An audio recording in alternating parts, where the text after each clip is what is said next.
Buenas noches.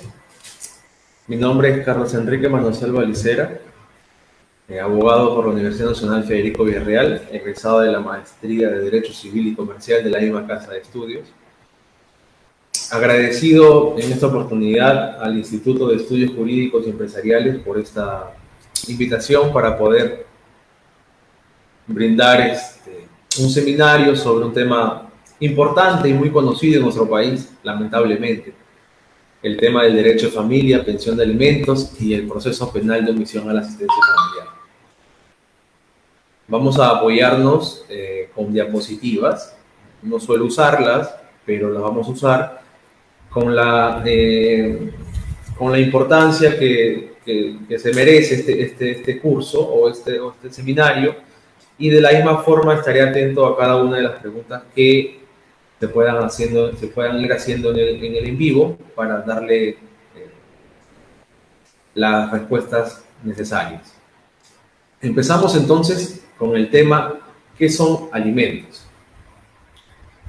Entendemos por alimentos aquel derecho de los hijos y también de los ascendientes, obligación de los padres que contiene un aspecto esencial doble, indispensable para el sustento de la vida. Una material conformada por la habitación, vestido, alimentos y propiamente dichos, y otro espiritual o existencial, compuesto por la educación, instrucción y capacitación para el trabajo, asistencia médica y psicológica, recreación, y que comprende además a los gastos del embarazo de la madre desde la concepción hasta la etapa del posparto. Nos vamos a detener en la parte final, ¿no? El bebé o el niño tiene derecho a los alimentos desde su concepción. Recordemos pues en las clases de derecho de personas que siempre nos decían que los niños tienen derechos más no obligaciones desde su concepción. Entonces, si una persona, una mujer está embarazada, tendrá derecho a solicitar una pensión alimenticia, ¿correcto?, al presunto padre de este, ¿no? Entonces, bajo esa hipótesis, los concebidos también tienen el derecho de alimento. De acuerdo con el artículo 402 del Código Civil, los alimentos tienen que tener, o la pensión de alimentos o la sentencia de alimentos, se basan en 4 características o 4 elementos necesarios. El primero, que es el entroncamiento familiar. ¿Qué se entiende por el entroncamiento familiar? Aquella unión o aquella filiación que tiene una persona frente a otra, ¿no? En el caso de los hijos con los padres. Este entroncamiento familiar tiene que ser 100% reconocido. Vale decir que exista o haya como finalidad de este entroncamiento un reconocimiento expreso de quien se va a hacer la obligación de este hijo. Es decir, si una mujer soltera se va a declarar el nacimiento de su hijo para su consecuente partida de nacimiento, si en esta partida de nacimiento no se encuentra el reconocimiento del padre, ¿correcto?, no podemos hablar de un entroncamiento familiar. Entonces no se puede fijar una pensión de alimentos hasta que no se haya hecho un proceso civil que se llama pues reconocimiento de la paternidad extramatrimonial, que debe ser reconocida judicialmente, ¿no?, en un proceso que ya conocemos como un proceso de familia. El segundo elemento es el estado de necesidad de alimentista. Para reconocer el estado de necesidad de un alimentista menor de 18 años, la ley te dice o te da una presunción juris tantum de que todos los menores de 18 años estiman una necesidad. ¿Correcto? Aunque suene clasista, las necesidades de los menores no son iguales en las condiciones departamentales, provinciales en las que vivimos, ¿correcto? No va a ser lo mismo una necesidad de un hijo en Lima que de repente una necesidad de un hijo en una provincia distinta a Lima, ¿correcto? Porque las necesidades, si bien es cierto, son iguales, ¿correcto? La forma o la característica de vida de Lima y otras provincias es distinta. El tercer elemento son las posibilidades económicas del demandado. Claro, aquí hay que ser muy, no si prudentes, pero se tiene que demostrar que las posibilidades económicas de quien va a quien se le va a fijar una pensión de alimentos no obstaculice su propia necesidad de vida, pues, ¿no? Entonces, si es una persona, digamos, que solo percibe un sueldo mínimo, ¿correcto? Y tiene otras cargas alimenticias, como son otros hijos y otros compromisos, las posibilidades económicas de este demandado van a ser menores que las de una persona con un solo hijo y que tiene un sueldo acorde a las posibilidades profesionales que pueda practicar. Y el cuarto elemento, que es la proporcionalidad en su fijación.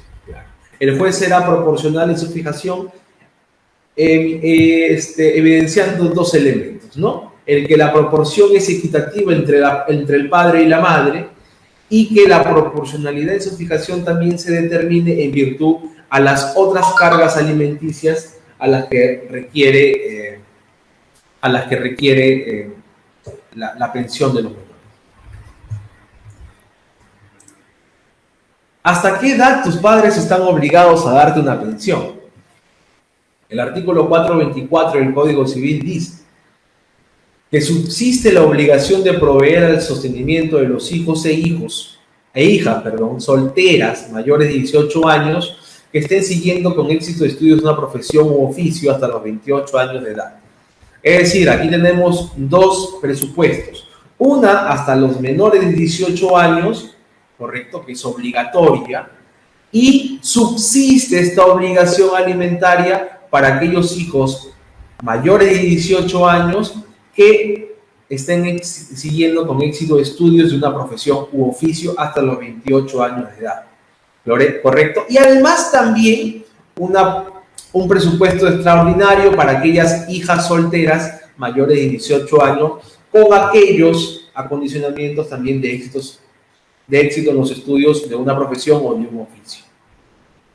Y de los hijos e hijas solteras que se encuentren en actitud de atender a su subsistencia por causas de incapacidad física o mental debidamente comprobadas. Entonces, respondiendo a la pregunta, ¿los padres están obligados a darte una pensión? Obligatoriamente hasta los 18 años. Subsiste esta obligación hasta los 28 para aquellos que estén llevando con éxito estudios de una profesión u oficio y para aquellas hijas solteras que también tengan este éxito en sus estudios y en su profesión, ¿no?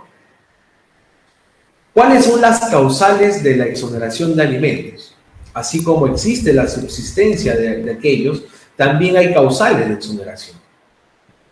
El obligado a prestar alimentos puede pedir que se le exonere si disminuyen sus ingresos, de modo que no pueda atenderlas sin poner en peligro su propia subsistencia.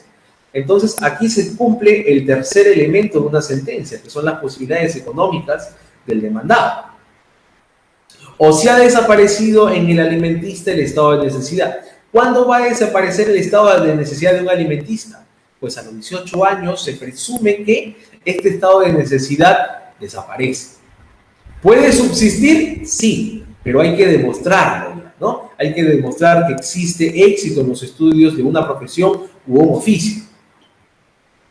Tratándose de hijos menores a quienes el padre o la madre estuviese pasando una pensión alimenticia por resolución judicial, esta deja de regir a aquellos a la mayoría de edad. Claramente, a los 18 años uno que es abogado del demandado presenta un escrito solicitándole al juez se le deje de hacer apercibimiento del cobro de alimentos por cuanto el artículo 483 en su segundo párrafo lo exonera. Sin embargo, sí subsiste el estado de necesidad por causas de incapacidad física o mental debidamente comprobadas, ¿correcto? Es decir, esta fijación alimentaria a una persona que no puede atender su propia subsistencia continúa vigente, ¿no? Es digamos, perpetua. De los citados artículos anteriores podemos colegir que el estado de necesidad de un mayor de edad, no de un menor de edad, que todo el mundo conoce, que subsiste hasta los 18 años de edad, si el alimentista soltero sigue una profesión u oficio de forma exitosa hasta los 28 años, y si el alimentista soltero padece de alguna incapacidad física o mental debidamente comprobada, o mientras dure la incapacidad. ¿Qué entiende la norma por estudios exitosos? ¿No? Todos quienes hemos litigado nos hemos visto en la necesidad de siempre demostrar estudios exitosos. Pero hay que ver también, ¿no? Hay que ponernos en el contexto de los jóvenes, de cada caso en particular. Porque hay muchachos que simplemente solo estudian y se basan en lo que su papá y su mamá le pueden solventar, pero hay muchachos que no, ¿no? Hay muchachos que tienen que trabajar y a la misma vez tienen que estudiar. Entonces son contextos totalmente diferentes y evidentemente la capacidad para estudiar de una persona que trabaja y estudia, que no es un supuesto negativo, por lo contrario, para mí me parece un supuesto positivo, disminuye en algún momento el rendimiento educativo. Entonces, el primer pleno jurisprudencial distrital de materia civil y familia, realizado por la Corte Superior de Huancavelica, tema 3 del año 2016, acordó por mayoría que estudios con éxito se deben tener no solo referido a la nota probatoria, sino también periféricos que los rodean al alimentista, correspondiendo evaluar cada caso en particular, justamente lo que les decía, ¿no? Hay que determinar aquellos elementos periféricos que rodean al alimentista. Me tocó un caso de un muchacho que venía estudiando en una universidad privada, pero también se hacía él cargo de su madre, porque su madre tenía algún tipo de discapacidad posterior a su embarazo. Entonces, esta señora venía siendo, digamos, atendida por este joven alimentista. Entonces, si bien es cierto, sus notas superaban el tercio y el quinto superior, en algún momento su rendimiento educativo se vio plasmado en notas bajas, sin ser aprobatorias. Pero eso no significaba que podríamos suspenderle su pensión alimenticia por cuanto estos elementos periféricos de alguna u otra forma subsisten y determinan una pequeño flujo negativo en sus estudios. Entonces, este acuerdo trajo cuatro conclusiones. En primer lugar, no es relevante en qué centro educativo ni en qué nivel se encuentre la persona mayor de edad. Lo relevante es que esté estudiando, sea soltera y no supere los 28 años, ¿correcto? O sea, lo relevante es que se tenga como misión o como objetivo que esta persona mayor de 18 años y menor de 28 años y soltera pueda cumplir el objetivo final, que es el de graduarse en este estudio profesional o en este estudio de oficio, ¿no? A efectos de que terminada esta carrera, ya sea profesional o técnica, vuelvo a repetir, tenga la capacidad de poder encontrar un trabajo acorde a su capacidad. Entonces, no es relevante si estudia en un centro educativo nacional, en un centro educativo particular, en un centro educativo profesional o un centro educativo técnico. Eso no es relevante. Las calificaciones en sus centros de estudios deben tener nota probatoria, mayor a 10.5, si no me equivoco, ¿no? Porque aquí con el 10.5 y algo aprobamos, ¿sí? Porque aquí la nota probatoria siempre es 11 a 20. En caso de que las calificaciones sean inferiores a 10, si aún tiene oportunidad para nuevamente llevar los cursos en los que ha salido jalado, sin que afecte su progreso educativo, hacia la futura graduación, que es el objetivo final de estos estudios, debe considerarse como estudios exitosos. ¿Correcto? Entonces, aquella persona que, como les dije, ¿no?, en el ejemplo, de repente por X motivos ha tenido la lamentable experiencia de jalar un curso por elementos periféricos distintos a él, si tiene la posibilidad de enmendar esto, es decir, llevar, digamos, otra vez este curso, entonces tiene la posibilidad de aún considerarse como estudio exitoso.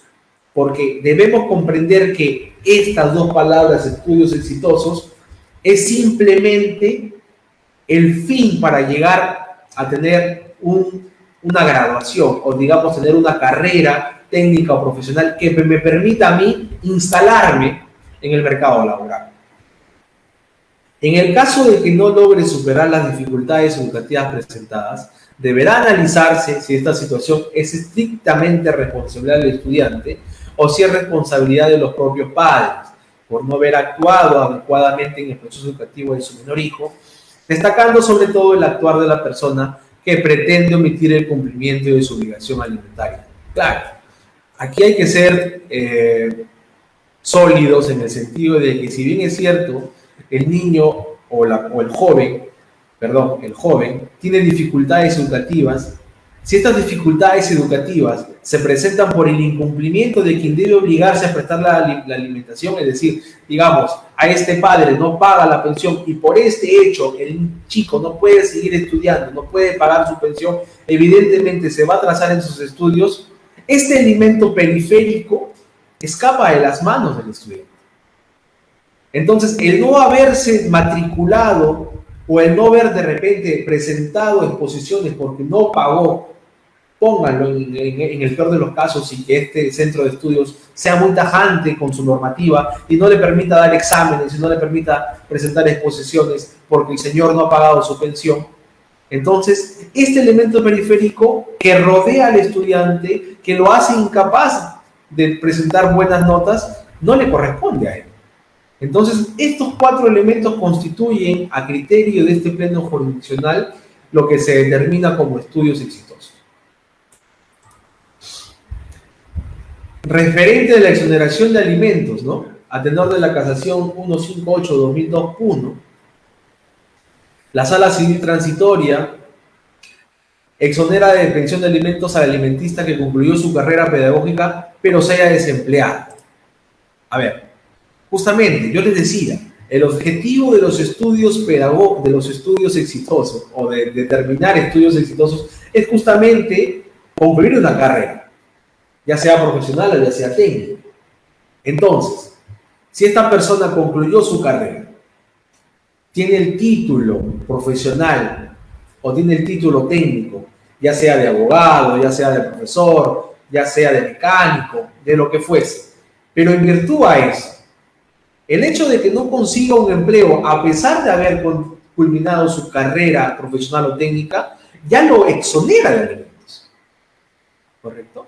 Porque ya tiene la capacidad para poder ella misma o él mismo surtirse de un empleo en virtud a su capacidad y en virtud a este currículum por esta carrera obtenida.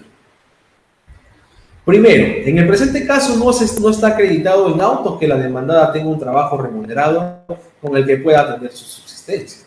Segundo, sin embargo, el artículo 424 no exige como condición que el hijo alimentista tenga un trabajo remunerado, ya que el hecho de haber obtenido un título pedagógico ya le excluye como beneficiaria de este derecho, cual es de alimentos. Tercero, en lo referente a la condición de soltera de la demandada, esta sumada al título pedagógico ya adquirido, le posibilitan el lograr, si se lo propone, de un trabajo remunerado, ya que tiene la disponibilidad de alcanzar tal objetivo. Claro, esta casación es muy clara, ¿no? Y complementa lo que ya hemos venido diciendo, que el hecho de haber culminado con éxito, ya sea con notas bajas o ya sea con notas altas, el simple hecho de ya haber tenido como objetivo el cumplimiento de una carrera profesional, en el caso de la presente casación, ya la hace disponible al mercado laboral. Las personas con discapacidad. De conformidad con el artículo 2 de la Ley General de la Persona con Discapacidad, se define a la persona con discapacidad como aquella que tiene una o más deficiencias físicas, sensoriales, mentales o intelectuales de carácter permanente, que al interactuar con diversas barreras actitudinales y del entorno, no ejerza o pueda verse impedida en el ejercicio de sus derechos y su inclusión plena y efectiva en la sociedad en igualdad de condiciones que las demás.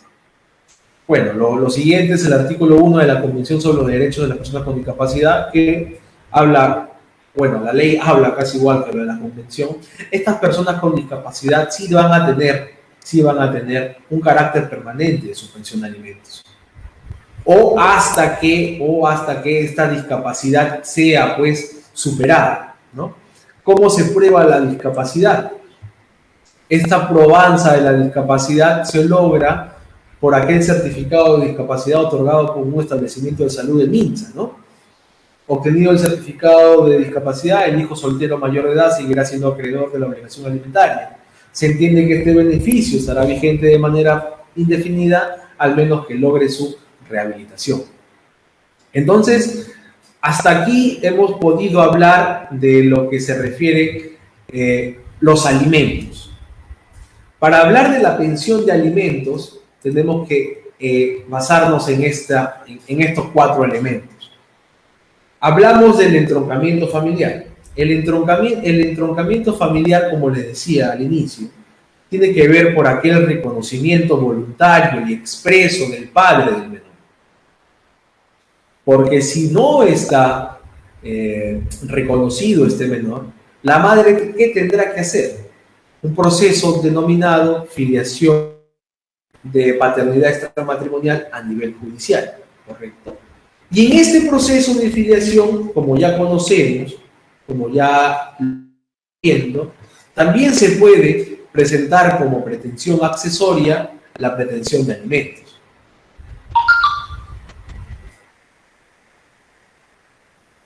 El tema aquí es que el proceso de filiación extrajudicial lo que va a determinar en primer orden, claro, porque es la pretensión de alimentos accesoria a la principal, y la pretensión principal es el camino de la filiación. Resuelta fundada la pretensión de filiación, se resolverá fundada también la pretensión de alimentos, ¿correcto? Entonces, este proceso, que es un proceso especial, otorga al demandado la posibilidad de oponerse. Pero esta oposición, sabemos nosotros, que se tiene que hacer bajo una prueba científica. Esta prueba científica lo que va a determinar es si eres o no eres el padre biológico de esta persona o de este menor. Y posterior a ello determinar si tienes la obligación de prestar o no prestar alimentos. ¿Correcto? En el caso que esta persona no se oponga en el plazo establecido por ley, el juez resolverá y declarará fundada la pretensión de filiación y a su vez declarará fundada la pretensión de alimentos en su oportunidad.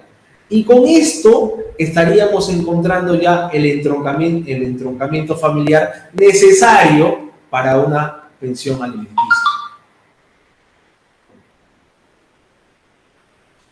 Dice Miriam Acosta, ¿no? Nos hace una pregunta. ¿Qué procede cuando el alimentista, si es mujer y queda embarazada, o si es hombre, deja a su novia en el embarazo? Como lo decía Miriam al inicio, la pretensión de alimentos o los alimentos propiamente dicha se da desde aquellos gastos del embarazo de la madre, desde la concepción hasta la etapa de posparto. ¿Qué significa desde la concepción? Desde que ya sabemos de la existencia de un nuevo ser en el vientre materno de la madre. Entonces, todos aquellos gastos que tú has incurrido en el embarazo son presumibles de alimentos, ¿correcto? Como el menor solo tiene derechos, se tiene que determinar que estos gastos de embarazo en la concepción, a efectos de que la obligación del padre se vea en ese momento resarcida, o sea, la obligación del padre resarza los gastos en los que incurre la madre en el embarazo, ¿cierto? Si el padre luego no quiere reconocer a tu menor hijo, o no quiere, entonces sí, lamentablemente tendrás que hacer un proceso de filiación. Pero todos esos gastos comprendidos en el embarazo sí van a determinar una responsabilidad y una obligación que condicione al obligado, a este padre, a tener que hacer el pago de una pensión alimenticia. Entonces, Miriam, sí procede una demanda de alimentos cuando la alimentista esté dentro del vientre de la madre, ¿correcto? Espero haya sido tu pregunta y espero eso haya podido responder. Bueno, entonces, sigamos con el entroncamiento familiar. Entonces, determinado ya la sentencia de filiación del juez,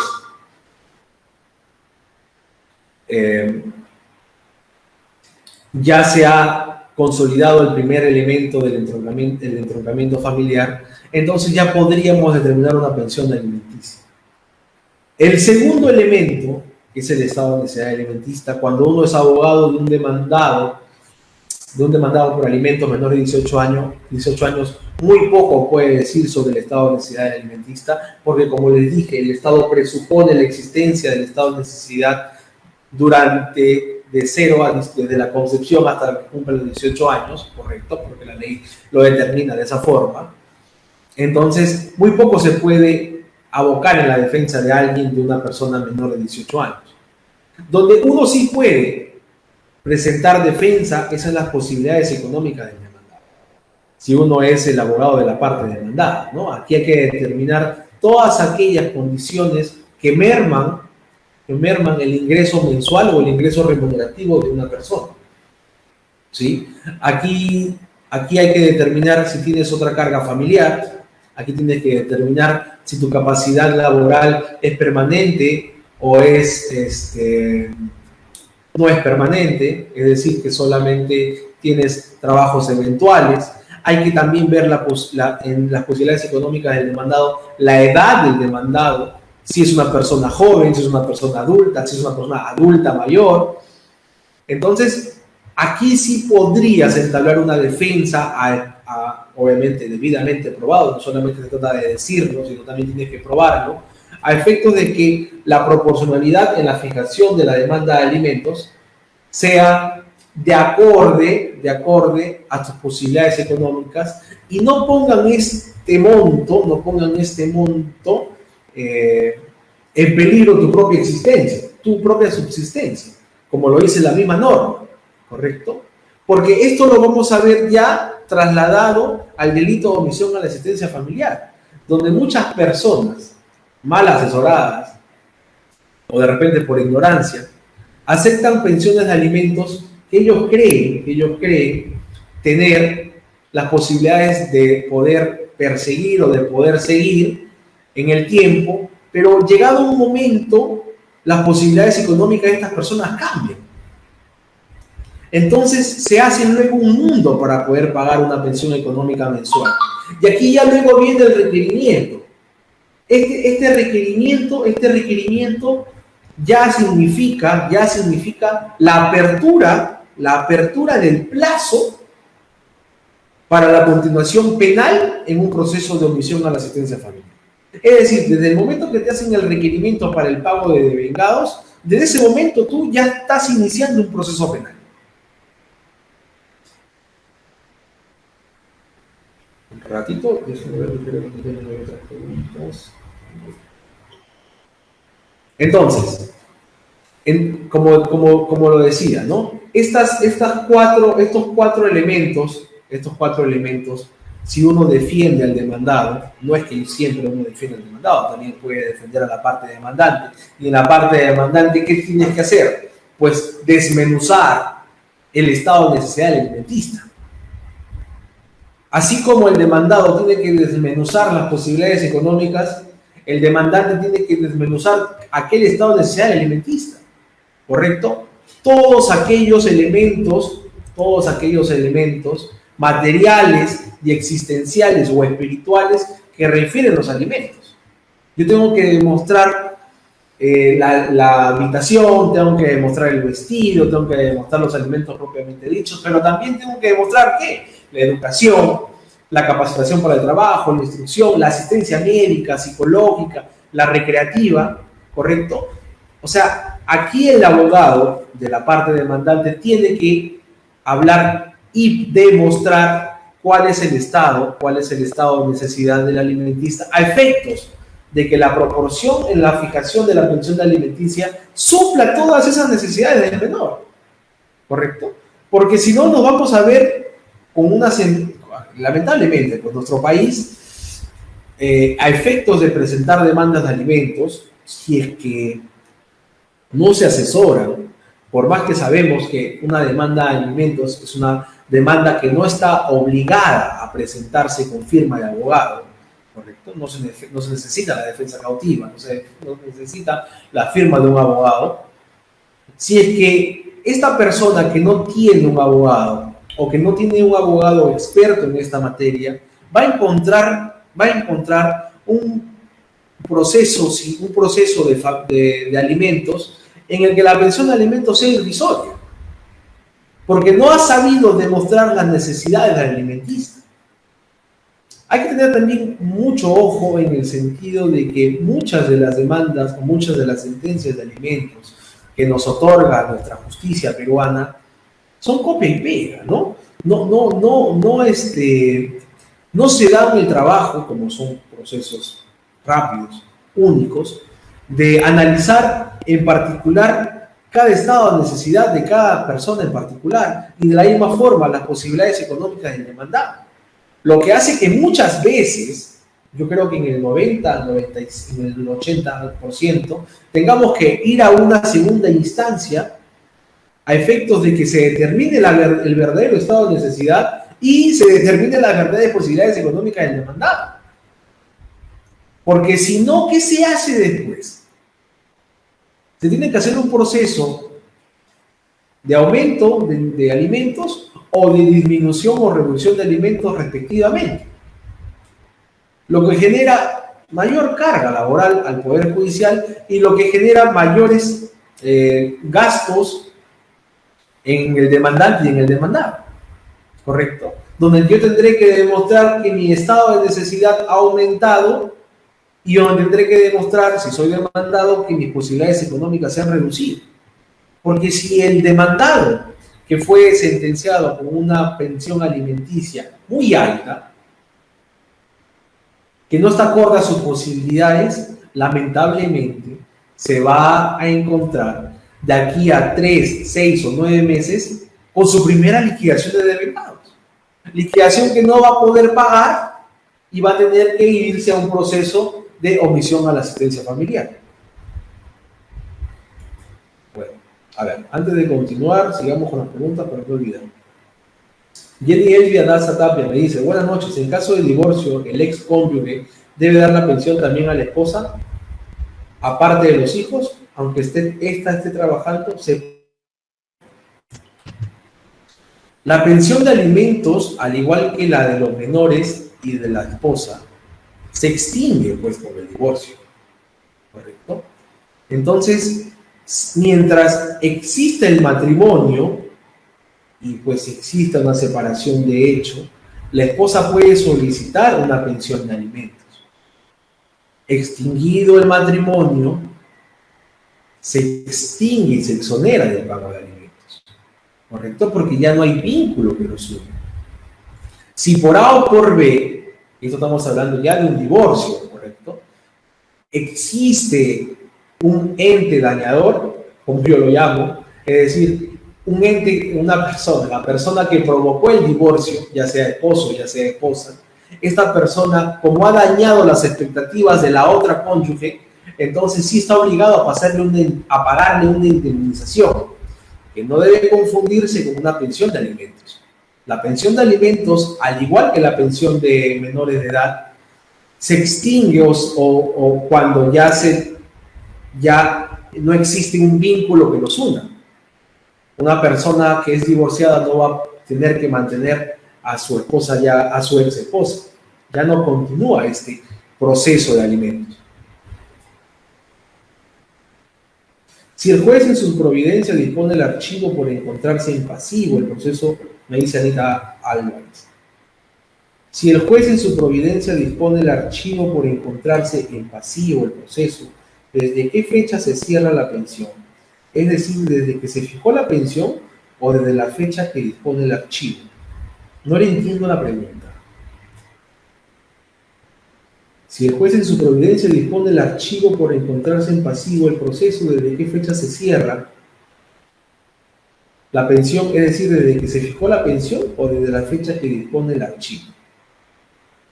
Bueno, No la entiendo, pero el delito de omisión a la asistencia familiar prescribe de manera extraordinaria. Sabemos que es un delito de hasta 3 años, extraordinariamente prescribe a los 4 años y 6 meses. ¿Y desde cuándo se computa el plazo para la prescripción? Desde el momento que es requerido con la obligación de vengados. Entonces, sí hay una prescripción de este delito. A mí me dan 500 nada más por ser maltratada, eso en Guatemala. Bueno, Diana Jiménez. Habría que ver tu caso en particular, ¿sí? Entonces, vamos a trasladar todos estos 4 elementos al delito de omisión a la asistencia familiar, ¿no? ¿Qué entendemos por asistencia a la familia? Por omisión a la asistencia familiar, o el delito OAF, ¿no? El que omite cumplir su obligación de prestar los alimentos que establece una resolución judicial, ¿sí? Que establece una resolución judicial, será reprimido con pena privativa no mayor de 3 años o con prestación de servicio comunitario de 20 a 52 jornadas sin perjuicio de cumplir el mandato judicial. Si el agente ha simulado otra obligación de alimentos, estas son las partes agravantes, ¿no? Si el agente ha simulado otra obligación de alimentos en convivencia con otra persona o renuncia o abandona maliciosamente su trabajo, la pena será no menor de 1 ni mayor de 4 años. Y si resulta lesión grave o muerte, y estas pudieran ser previstas, la pena será no menor de 2 ni mayor de 4 años en caso de lesión grave y no mayor de 3 ni mayor de 6 en caso de muerte. Lo 149 del Código Penal. El delito de omisión a la asistencia familiar, ¿no? Es un delito abstracto e instantáneo. Sí, es instantáneo. ¿Por qué es instantáneo? Porque se da desde el momento en el que una persona es requerida con la obligación de vengar. ¿Sí? Desde ese momento, instantáneamente se aplica el delito a la omisión a la asistencia familiar. No, doctor, que ya pagué. No. Si ya pagaste, el delito ya se hizo, ya se presentó y tendrás que acogerte a un principio de oportunidad. Ante esos 3 días que te requirió el órgano jurisdiccional competente.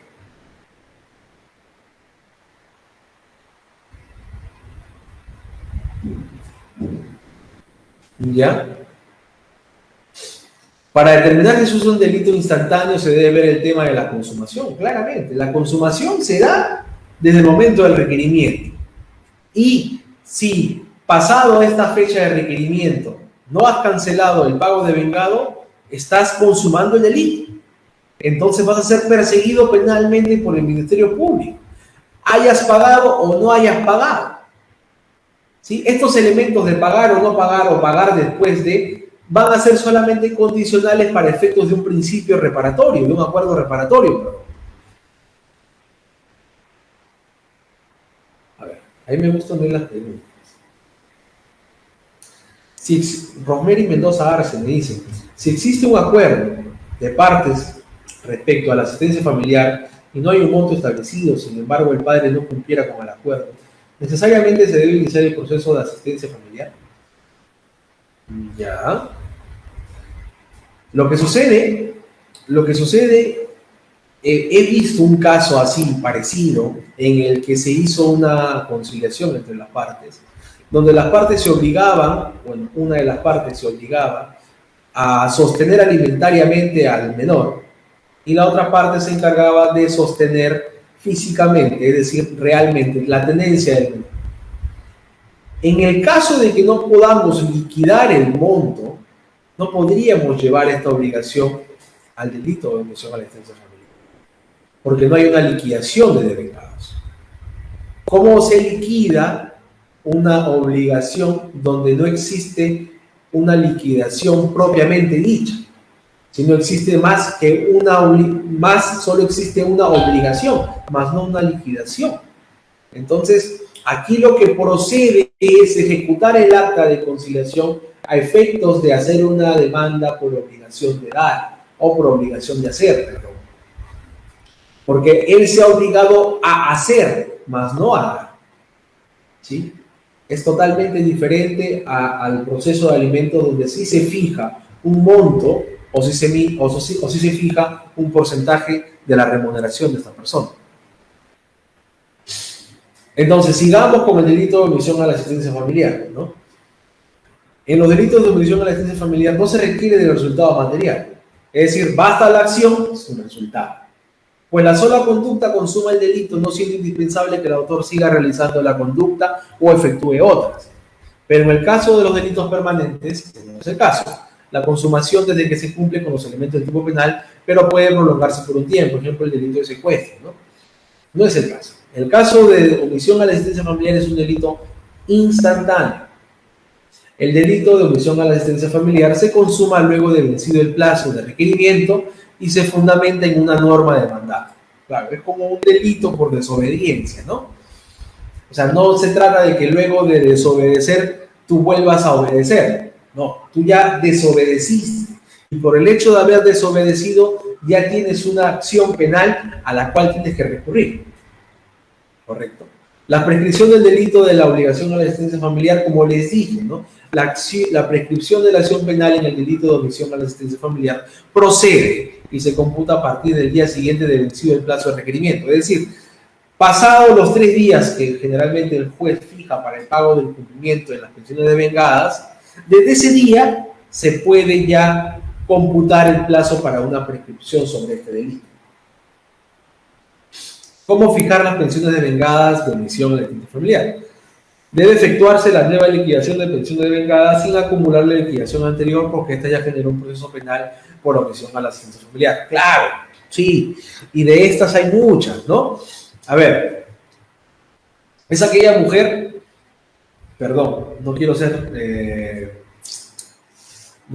machista, ¿no? Pero generalmente son las damas quienes presentan estas demandas por la irresponsabilidad de los varones, ¿no? Entonces, esta es una señora que presentó su demanda desde el primer año de nacimiento de su menor hijo. Y fue una señora que, pues, llevaba su proceso con bastante responsabilidad, y era una mujer que presentaba su liquidación de devengados de cierto en cierto, porque este varón o este padre obligado no pues pagaba de manera total las pensiones mensuales que el juez había fijado. Entonces este señor tuvo una primera liquidación de devengados, la cual no canceló posterior a su requerimiento. Entonces se le abrió una investigación preliminar por el delito de omisión a la asistencia familiar, ¿correcto? El muchacho, el joven, el varón en ese momento, lo que hizo fue pues cancelar, ¿no? Llegar a un principio de oportunidad con el fiscal y con la parte agraviada, y se acordó un acuerdo reparatorio en un principio de oportunidad. El señor pagó su pensión devengada, pagó su reparación civil y se acabó. Pero el señor seguía incumpliendo sus pensiones alimenticias mensuales ya fijadas por el órgano jurisdiccional competente, ¿no? Digamos el juzgado de paz de Trajo. Entonces se le abrió una segunda liquidación y el señor volvió a faltar a este requerimiento, ¿no? Entonces se le aperturó otra investigación preliminar por omisión a la asistencia familiar, pero ya por un segundo devengado, no por el primero, porque el primero ya había sido cancelado. ¿Y qué sucede? Que ya no podía acogerse al principio de oportunidad porque ya se había acogido anteriormente, ¿sí? Entonces, como ya se había acogido anteriormente, pues se le hizo un proceso penal, donde el juez puede, pues, en virtud a que ya existe reincidencia en este caso, presentar una prisión efectiva en cárcel, ¿no? Y así sustantivamente, hasta que el señor sí, pues, ¿no? Lamentablemente, yo me acuerdo de esta señora, sí llegó a meter preso a este señor. ¿correcto? Se estuvo salvando de 1, 2 y 3, pero a la cuarta ya en muchas reincidencias sí, pues pisó un penal, ¿no? Entonces, hay que tener mucho cuidado, cuando una persona es descuidado en el pago de sus pensiones alimentarias. A veces descuidado porque no quiere hacerlo. Y justamente este delito protege a aquellas personas de las cuales el obligado no quiere cumplir. Porque este delito no castiga a quien no puede, sino castiga a quien no quiere cumplir con la obligación. ¿Cierto? Continuamos.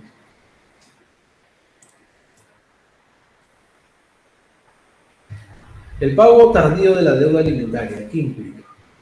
El pago tardío de la obligación alimentaria no afecta la imputación concreta por el delito de omisión, ¿no?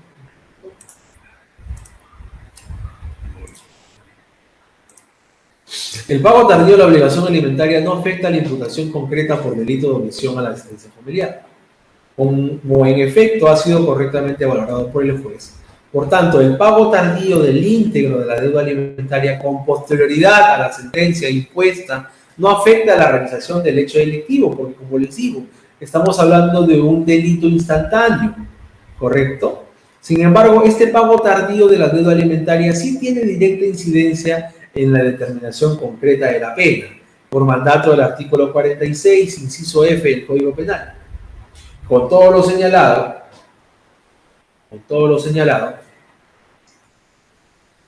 el pago tardío es un elemento relevante para determinar la pena, pues conforme lo señala el artículo 46F del Código Penal, es considerado como un atenuante genérico, por consiguiente sirve para determinar la pena en el marco concreto intermedio.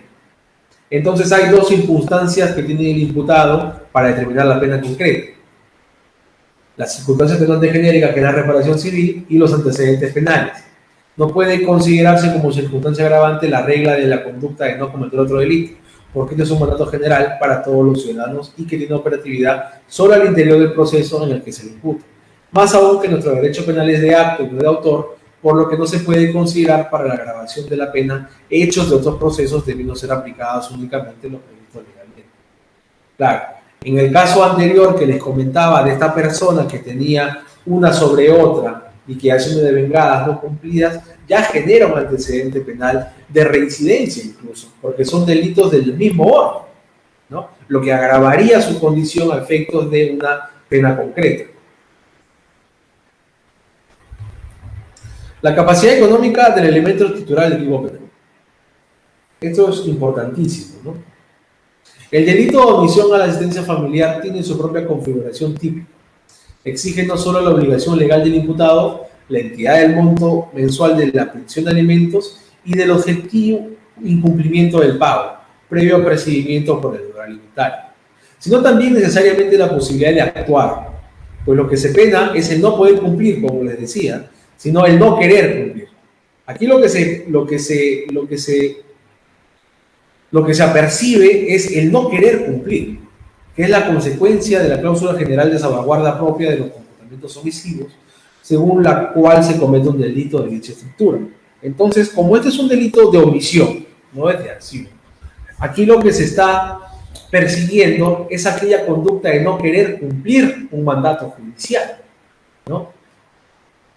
Pero esto también parte muchas veces por la incapacidad de la defensa, ¿no? Porque si yo tengo una persona que viene a mi estudio y me dice, doctor, yo solamente gano el sueldo mínimo, pero tengo una sentencia de alimento de 600 soles por un solo hijo, doctor. Me queda 330 soles para vivir al mes. Tengo que pagar un cuarto, movilidad, alimentos. Y si todos los meses se me junta una cantidad enorme para pagar estos devengados. Y doctor, cuando me llegan la liquidación de devengados, tengo que hacerme préstamos para poder pagar y no poder ir preso. ¿Qué se hace en ese sentido? Se presenta pues una reducción de alimentos. porque la capacidad económica de esta persona está siendo desbordada por un mandato judicial. Lo está dejando con incapacidad para poder subsistir adecuadamente. Por más que yo he visto muchas sentencias en que el juez dice, ¿no?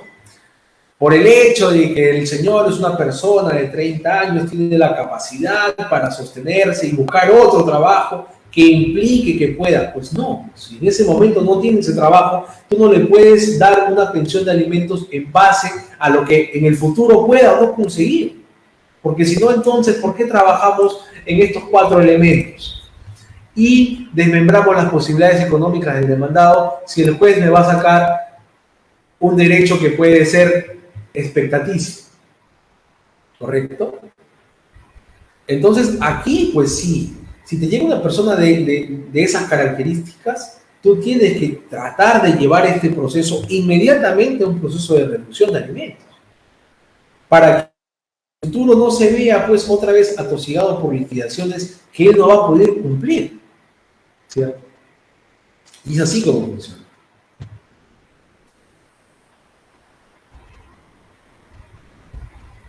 Otra pregunta. Rosemary Mendoza Arce.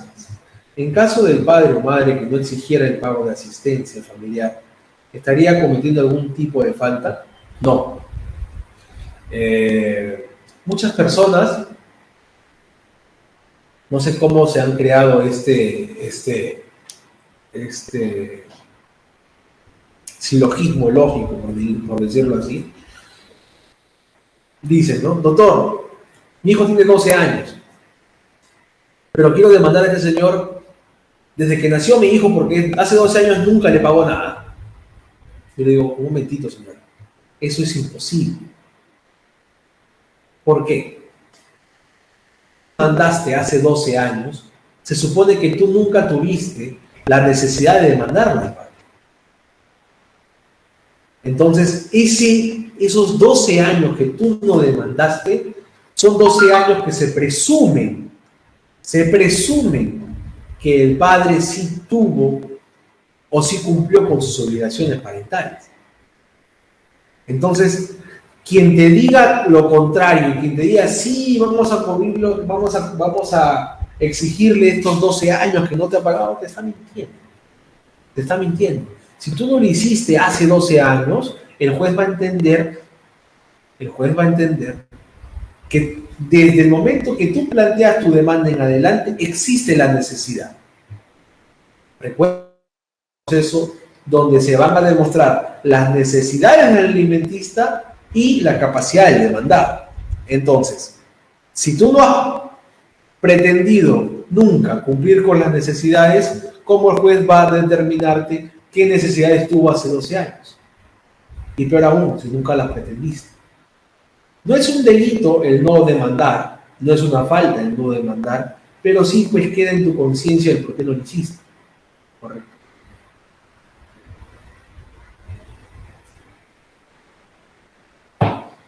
Espero que con eso Rosemary haya quedado dado respuesta a tu pregunta. Betty Gloria Aquino de Cabello me dice, doctor, buenas noches, ¿cuál es el porcentaje para determinar la pensión de alimentos? El máximo es el 60%. No puedes ir sobre ese 60%, ¿correcto? Sobre ese porcentaje se tiene que determinar la pensión alimenticia.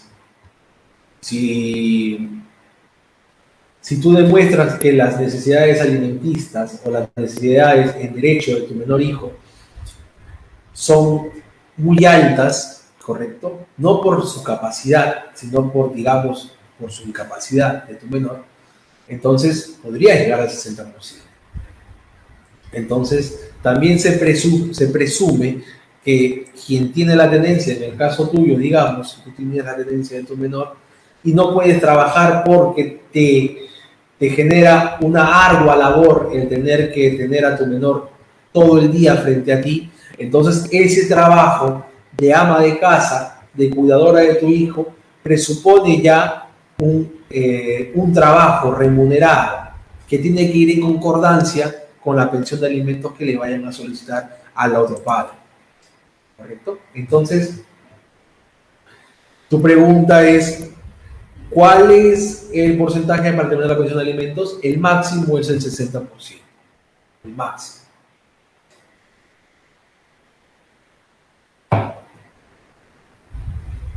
César Guamancisa. Doctor, pero algunos jueces piden como requisito antes de solicitar la reducción de alimentos estar el día en la pensión de las actuales. Sí, sí. Sí, muchas veces lo piden.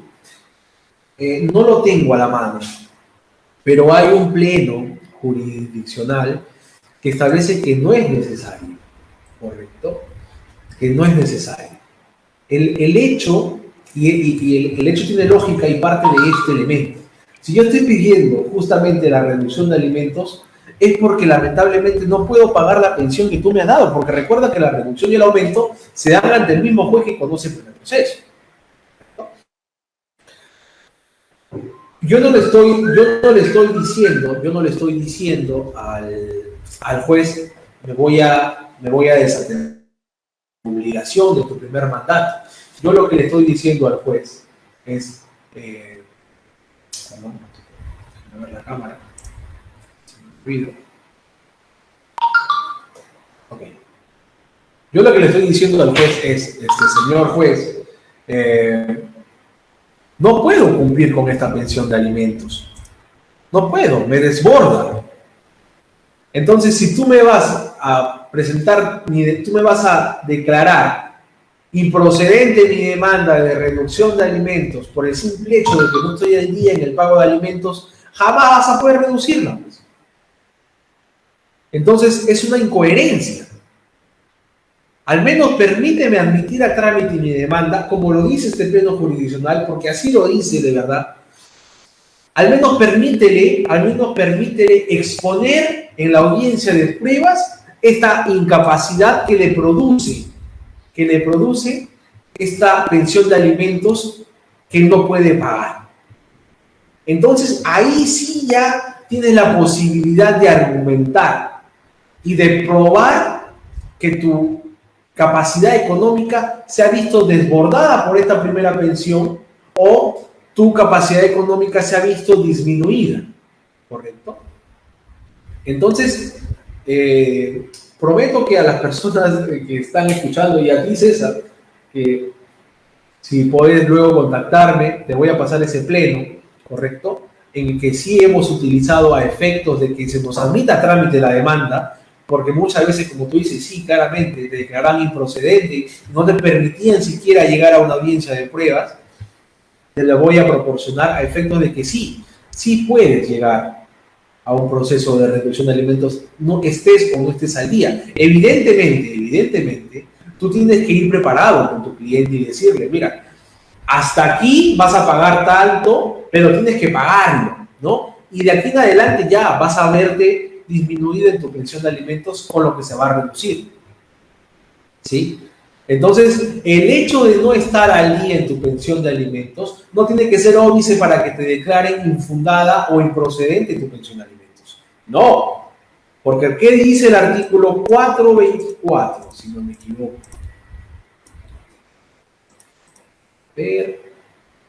No, el 483 debe ser... No, ya. Bueno, son causales de exoneración, no lo tengo aquí en la mano. Pero sí, entonces hay que determinar claramente que si la capacidad económica del demandado ha disminuido o se ha visto desbordada por una pensión de alimentos anterior, no puede ser esta sola capacidad vencida por el hecho de no estar al día en el pago de alimentos. No, tienes que darme la oportunidad de yo poder demostrarte a ti, juez, de que mi capacidad se ha visto disminuida o que he sido desbordada por esta pensión de alimentos. Entonces, sí, yo tengo la obligación de pagar la pensión de alimentos hasta el final de ese primer mandato y la voy a pagar. Pero el segundo mandato tiene que ser de acorde a mi nueva capacidad. Porque si no me vas a llevar evidentemente que no pueda subsistir económicamente. Entonces, ¿qué dice el cliente, ¿no? Cuando ya se ve desbordado, ya, pues doctor, que me meta un preso, ¿no? Entonces, no se trata de eso.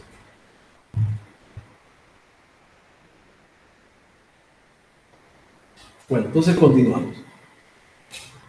La estructura. La estructura típica del delito de omisión propia,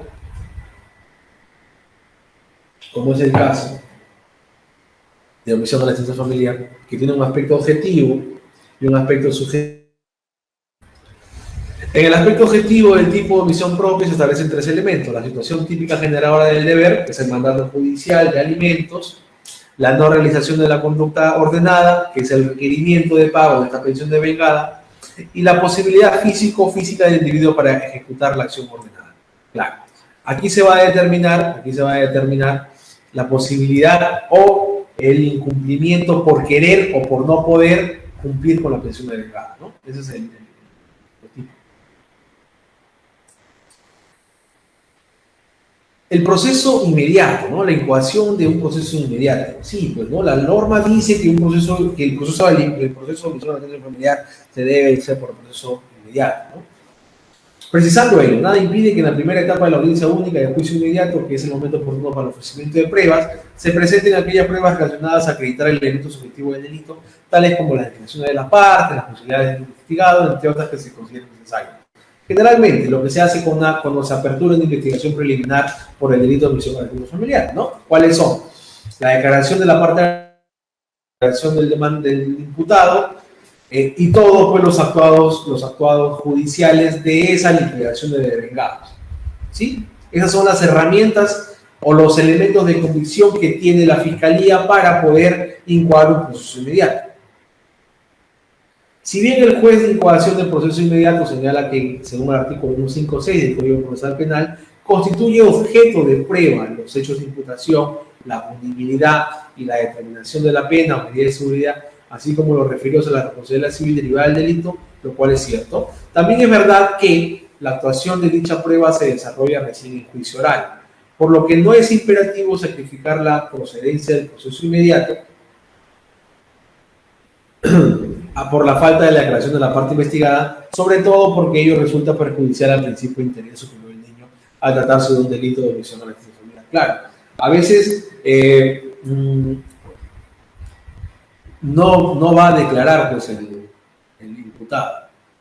Entonces, eso determina llevarlo a un proceso penal natural o poder hacer un proceso inmediato de omisión de la asistencia familiar. Pues la norma ha dicho claramente que aquí lo que debe primar es el interés superior del niño, en caso de un delito por omisión a la asistencia familiar. Entonces sí, pues, ¿no? Podríamos llevarlo a un proceso inmediato. Más aún cuando para vincular al imputado con los hechos existe la resolución que declara consentida la sentencia y la resolución de aprobación de liquidación de pensiones devengadas. Claro, porque aquí ya hemos vencido todo esto, ¿no? Ya hemos vencido estos cuatro elementos. Ya se ha demostrado, o sea, el fiscal, en etapa fiscal tú no vas a demostrar si es o no es tu hijo, ¿no? Porque ya se ha demostrado en el proceso de alimentos, en el proceso principal, que hay un entroncamiento familiar. No se va a demostrar el estado de necesidad alimenticia porque ya hay una pensión, ya hay una liquidación de devengados. No se va a poder demostrar las posibilidades económicas del demandado porque ya no es necesario, ya no es importante. Y ya no se va a ver la proporcionalidad de su fijación porque ya se ha proporcionado una pensión de alimentos. Entonces, no es etapa en el proceso en el procedimiento penal de omisión de asistencia familiar, ni siquiera que se tome la declaración de la parte imputada, porque ya se ha determinado estos cuatro elementos que determinan, pues, su responsabilidad, haya pagado fuera de fecha o no haya pagado. La responsabilidad ya existe. Entonces, si ya existe la responsabilidad penal, como es un delito inmediato, y existen elementos de convicción que son trasladados del Poder Judicial al Ministerio Público, siempre hay elementos para llevar este proceso a un proceso inmediato. ¿Correcto? Requisitos para incoar un proceso inmediato. Bueno, por regla general, el ejercicio de la acción penal en los delitos de omisión o asistencia familiar debe realizarse a través del proceso especial inmediato, como lo exige el 4464 del Código Procesal Penal,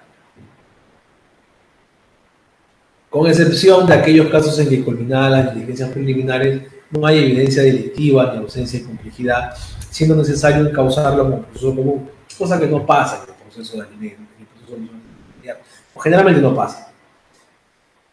En resguardo a las garantías procesales de defensa y de tutela jurisdiccional, debiendo para ello el fiscal cumplir con el deber de motivar a la disposición de formalización de investigación preparatoria las razones que sustentan la excepcionalidad para prescindir del proceso inmediato, como lo prescribe el 1225 del Código Procesal Penal. Sí, pues, como lo vengo diciendo, el proceso de omisión a la asistencia familiar ya trae consigo un elemento de comisión natural, porque es un delito de omisión. Es un delito de omisión o un mandato judicial. Entonces, el buscar mayores medios probatorios en un proceso de este ya es por naturaleza en vano, porque aquí solamente se tiene que determinar si el señor cumplió o no cumplió con el pago después del requerimiento. Y evidentemente, si estos oficios ya han sido trasladados al Ministerio Público, es porque no lo has hecho. Entonces, solicitar un proceso común en un proceso de omisión a la asistencia familiar ya cae de maduro, pues, ¿no? Ya es insostenible. Por eso la rapidez con la que es este proceso de omisión a la asistencia familiar, ¿no? Que naturalmente es lo correcto, es necesario para que prime el interés superior del menor, que es lo que se busca con este proceso, ¿no? Entonces, ya hemos desglosado, digamos, teóricamente el proceso de alimentos, ya hemos desglosado también teóricamente el proceso de omisión a la asistencia, el proceso penal de omisión a la asistencia familiar. Se han hecho algunas consultas durante la exposición que creo que han sido bastante oportunas. Y pues cualquier duda, cualquier consulta sobre esto, no es muy complicado determinar una buena defensa, ¿no? Lo que sí tienes que tú demostrar claramente en un proceso, como siempre lo he dicho a quienes trabajan conmigo en el estudio, es que cada fundamento fáctico que uno presente en la demanda o en su contestación de demanda sea debidamente probado, a efectos de que en la audiencia de pruebas, tengas la capacidad de poder demostrar, no solo en un proceso de alimentos, sino en cualquier proceso civil o en cualquier proceso penal, los elementos con los que uno va a sentenciar, ¿no? Ya sea a nivel civil, porque a nivel civil también hay presupuestos materiales que determinan la fijación de un proceso, y en un proceso penal también, evidentemente, hay elementos que hay que contrarrestar a lo que, pues, evidentemente, el Ministerio Público tiene para demostrar el delito. Entonces, siempre va a ser bueno en un proceso de alimentos, ya a modo de conclusión, cuando una persona es demandante, demostrar claramente, líquidamente me refiero a numéricamente, y el estado de necesidad del menor, siempre, al mismo ritmo que el estado de necesidad del mayor de edad, que es un poco más complicado de demostrar, sí, porque tienes que tener elementos probatorios suficientes para que el juez crea que tienes estudios exitosos, ¿no? Porque no es lo mismo presentar un estado de necesidad de un menor de 18 años que presentar un estado de necesidad de un mayor de 18 años. Entonces tendrás que demostrar ahí tu boleta de matrícula, tu boleta de notas, ¿qué más? Si estás en el tercio, si estás en el quinto superior, ¿no? Tienes que demostrar todo eso para poder darle al juez la suficiente razón para que te pueda prestar una pensión de alimentos traspasado los 18 años, de acuerdo al artículo 424 del Código Civil, si no me equivoco.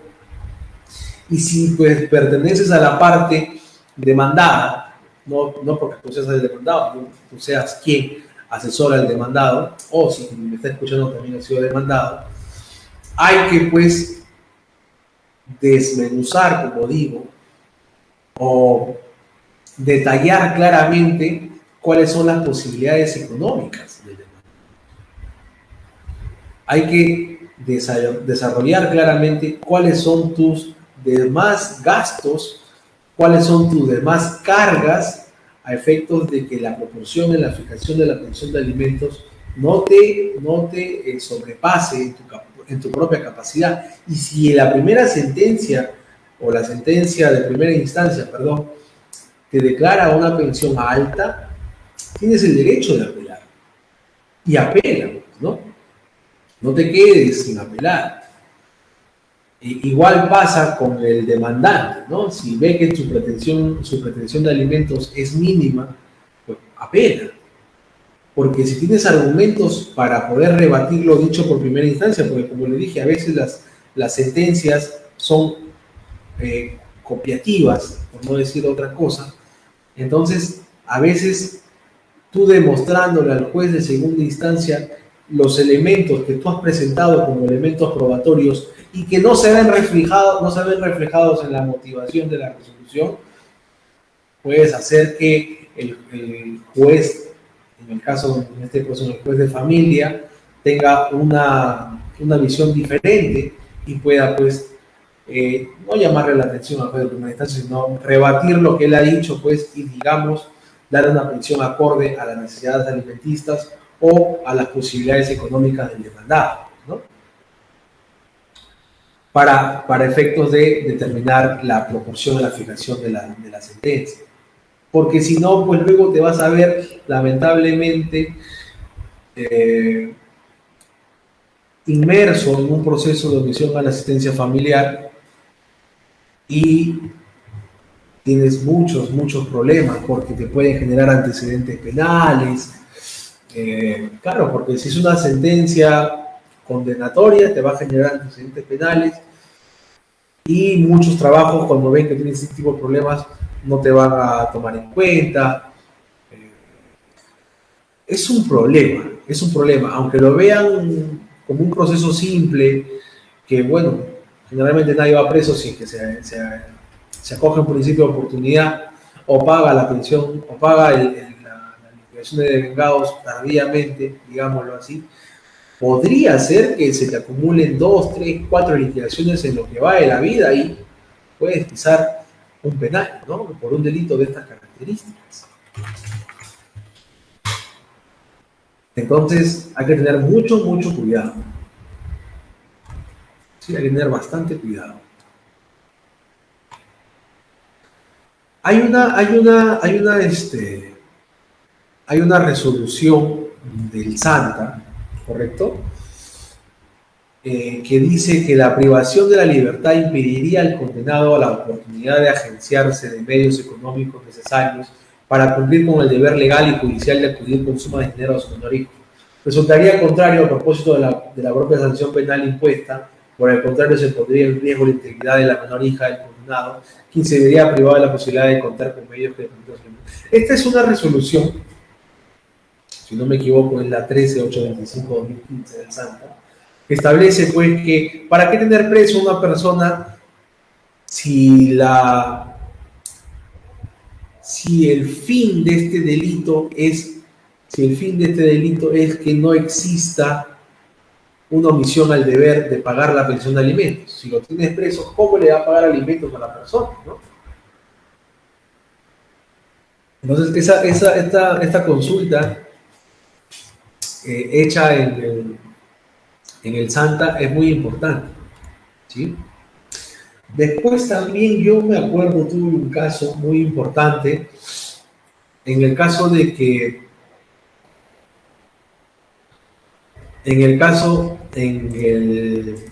la persona a la que fue demandada por alimentos y sentenciada y tuvo una liquidación de devengados por alimentos, no era el verdadero padre del menor. Correcto. Lamentablemente fue mal asesorado, ¿sí? Porque no pudo demostrar científicamente que él no era el padre, ¿correcto? Pero sí él hizo mal porque él reconoció al menor. Reconoció al menor en el sentido de que firmó la partida de nacimiento de ese niño, pero legalmente él era el padre, pero científicamente y biológicamente no era el padre. Y el señor tuvo problemas ya luego del tiempo, porque se le denunció penalmente por omisión de la defensa familiar de un hijo que no era suyo. Y a nivel fiscal, ustedes bien saben que eso ya es imposible de retrotraer. Claro, él tuvo que hacer una demanda luego de nulidad de acto jurídico para no reconocer al menor, para determinar claramente que él no era el padre, pero sí pues se vio inmerso en un proceso penal por omisión de defensa familiar, incluso tuvo orden de captura y muchos temas problemáticos. ¿Ya? Eso podría ser un tema en el que podríamos hablar en otra oportunidad. Pues, entonces, yo creo que por el momento estamos terminando con este seminario. De aquí al tiempo, digamos, esperemos que volvamos a ser invitados para poder tocar otros temas de la coyuntura que nos tiene pues, este tipo de derechos, ¿no? Como el derecho de alimento, que es importantísimo. Muy amable y que tengan muy buenas noches. Hasta luego.